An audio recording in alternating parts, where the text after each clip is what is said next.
Have you ever been asked to learn something that you really didn't care to know? It just bored you to tears to have to go through the grindiness of learning this information, and the whole time you're asking yourself, why do I have to know this? When will I ever use it? Welcome to Leading Leaders Podcast. 5-minute videos, 5 days a week. I'm Loren Norris with Leading Leaders Podcast. I think if you ask that question of yourself as an adult now and you think about your job or specific class taken college or your advanced degrees, you realize there are some that they kind of layer together on top of the quote-unquote well-rounded education, and they bring you to a place of deeper understanding. And then there are some that you look at and go, I have absolutely no idea why I had to learn that. It has no bearing on the who that I am. It has no bearing on the job that I do. It has no bearing whatsoever on my future. But I had to study that or learn that or at least temporarily memorize to regurgitate the information about that in order to get the stamp of approval called a graduation. I think right now there are a lot that are experiencing the educational process in a whole new way. Perhaps who realize it's been a minute since they got out of school, and school today isn't what school was when they were in school.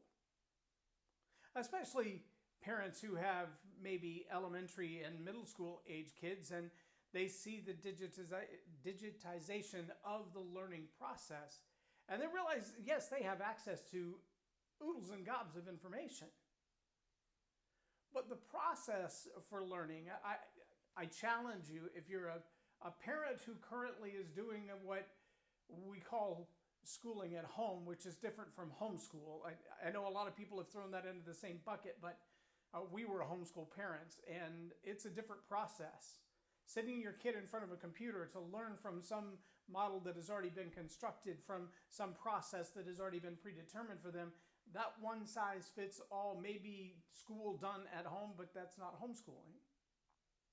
But I think there are a lot of parents now who are looking at that process, that one size fits all, that everybody at this age level will study this topic on this day and we'll do it together. Go sit in front of your computer and listen to me tell you how and why. Part of the reason that we homeschooled was because we realized that our kids learned at a different pace and they were fascinated to study. You could put worms in front of the boys and they would play with them for hours.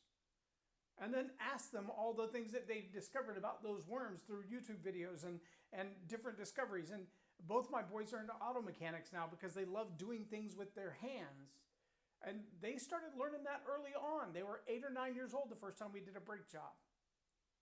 Because it's what they wanted to learn. It's what they enjoyed learning. And they've learned all the necessary things as well, but they've learned what they wanted to learn, what they had a passion for. It's fascinating how the one-size-fits-all model really started. If you go to TED Talk, I encourage you to do this.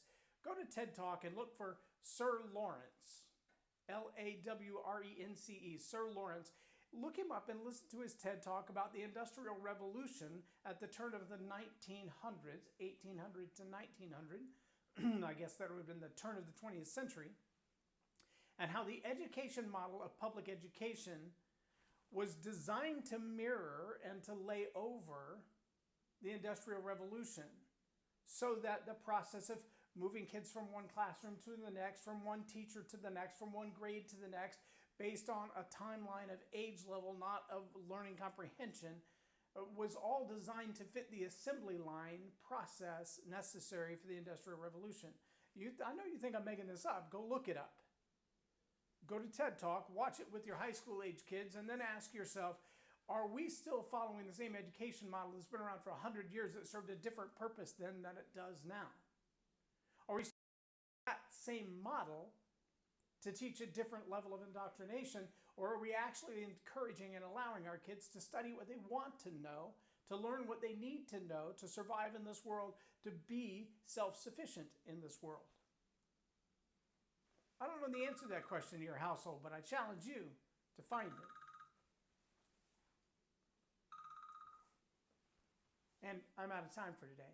I'm Loren Norris with Leading Leaders Podcast for Tell It Like It Is TV. Have a blessed day. Subscribe now for our extensive video library of leadership lessons promoting faith, family, and freedom.